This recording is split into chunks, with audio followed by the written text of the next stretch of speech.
Okay, so I need everyone in their book on page 25, ready to read along. If you remember from where we left off last, Ralph was just elected chief, and right at the end, he told everyone that Piggy's name was Piggy, although it's not his actual name. But he told everyone to call him Piggy, and everyone started laughing at Piggy the same way Ralph did, even though Ralph had just promised that he wouldn't tell anyone. Anyway, so that's where we are. I'm going to start halfway on 25 at better piggy than fatty. Okay. Better piggy than fatty, he said at last, with the directness of genuine leadership. And anyways, I'm sorry if you feel like that. Now go back, Piggy, and take names. That's your job. So long. He turned and raced after the other two. Piggy stood, and the rose of indignation faded slowly from his cheeks. He went back to the platform. The three boys walked briskly on the sand. The tide was low, and there was a strip of weed-strewn beach that was almost as firm as a road. A kind of glamour was spread over them and the scene, and they were conscious of the glamour and made happy by it.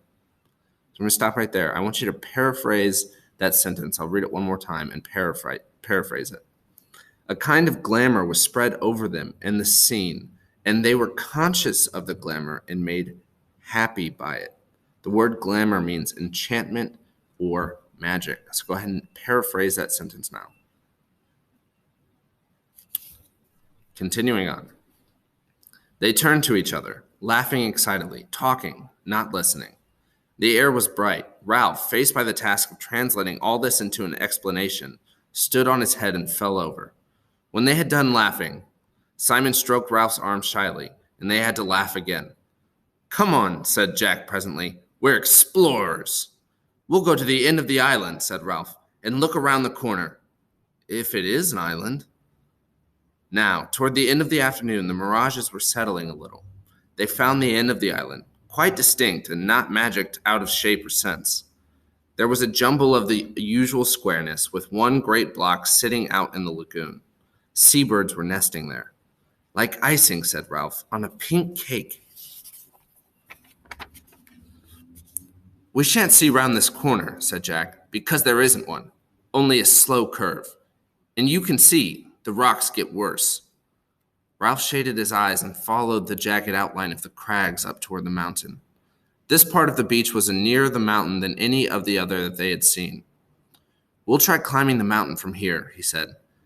I should think this is the easiest way. There's less of that jungly stuff and more pink rock. Come on. The three boys began to scramble up. Some unknown force had wrenched and shattered these cubes so that they lay askew, often piled diminishingly on each other. The most usual feature of the rock was a pink cliff surmounted by a skewed block, and that again surmounted, and that again, till the pinkness became a stack of balanced rock projecting through the looped fantasy of the forest creepers. Where the pink cliffs rose out of the ground, there were often narrow tracks winding upwards. They could edge along them, deep in the plant world, their faces to the rock. What's made this track? Jack paused, wiping the sweat from his face. Ralph stood by him, breathless. Men? Jack shook his head. Animals. Ralph peered into the darkness under the trees. The forest minutely vibrated. Come on. The difficulty was not the steep ascent round the shoulders of the rocks, but the occasional plunges through the undergrowth to get to the next path. Here, the roots and stems of creepers were in such tangles that the boys had to thread through them like pliant needles. Their only guide, apart from the brown ground and occasional flashes of light through the foliage, was the tendency of slope, whether this hole, laced as it was with cables of creepers, stood higher than that. Somehow, they kept moving up. Immured in these tangles, at perhaps their most difficult moment, Ralph turned with shining eyes to the others. Wacko! Wizard! Smashing! The cause of their pleasure was not obvious. All three were hot, dirty, and exhausted. Ralph was badly scratched. The creepers were as thick as their thighs and left little but tunnels for further penetration. Ralph shouted experimentally, and they listened to the muted echoes. This is real exploring, said Jack. I bet nobody's been here before. We ought to draw a map, said Ralph. Only we haven't any paper. We could make scratches on bark, said Simon, and rub black stuff in. Again came the solemn communion of shining eyes in the gloom. Wacko! Wizard! There was no place for standing on one's head. This time, Ralph expressed the intensity of his emotion by pretending to knock Simon down, and soon they were happy, heaving pile in the underdusk. When they had fallen apart, Ralph spoke first. Gotta get on. The pink granite on the next cliff was further back from the creepers and trees so that they could trot up the path. This again led into more open forest so that they had a glimpse of the spread sea. With openness came the sun. It dried the sweat that had soaked their clothes in the dark, damp heat. At last, the way to the top looked like a scramble over pink rock. With no more plunging through darkness, the boys chose their way through defiles and heaps of sharp stone. Look, look! High over this end of the island, the shattered rocks lifted up their stacks and chimneys.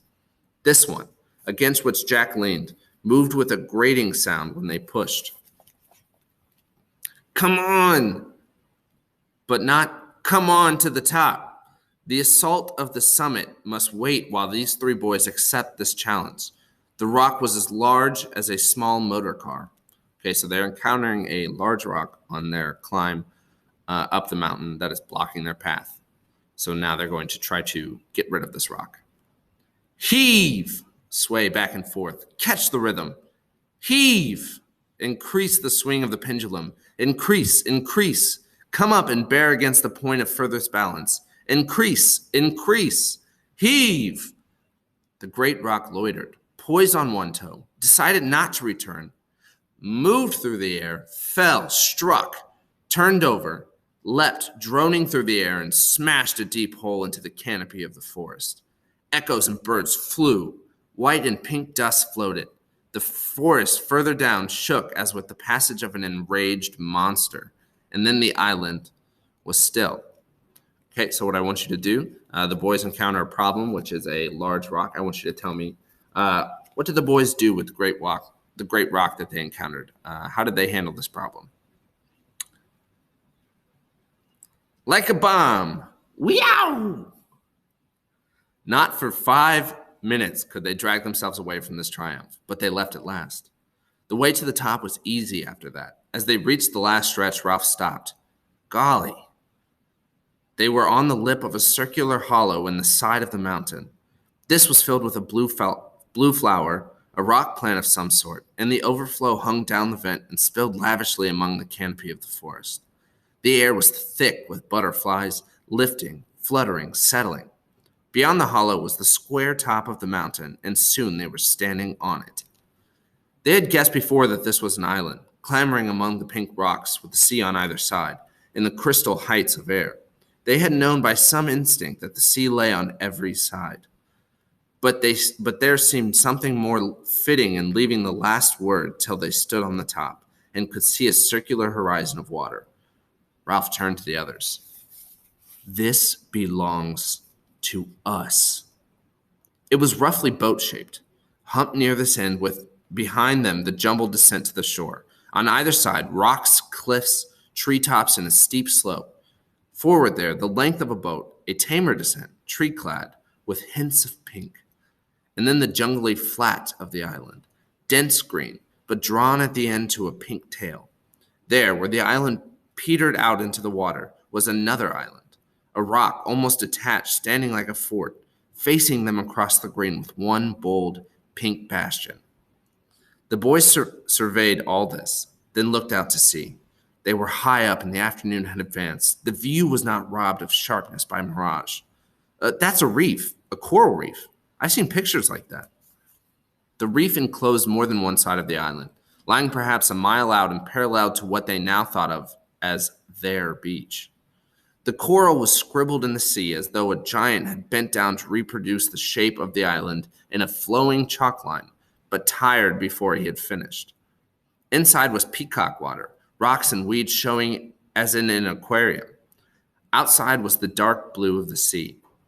The tide was running so that long streaks of foam tailed away from the reef, and for a moment they felt that the boat was moving steadily astern.